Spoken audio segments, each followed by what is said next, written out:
Графита като изкуство е наистина хубаво и изглежда доста красиво, когато е направено такова, каквото трябва да бъде. За съжаление обаче, много от тинейджерите в града пишат надписи, които са нецензури. Особено аз като майка не искам моите деца да ги четат, за това те трябва да бъдат почистени.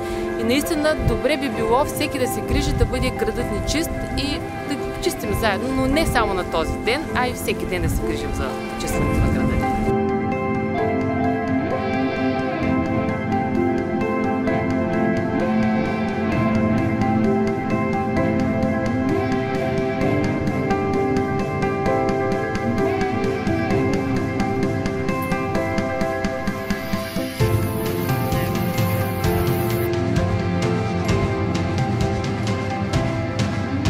Чудесна е инициативата на ЦИФ Доместос да се включат в почистването на България.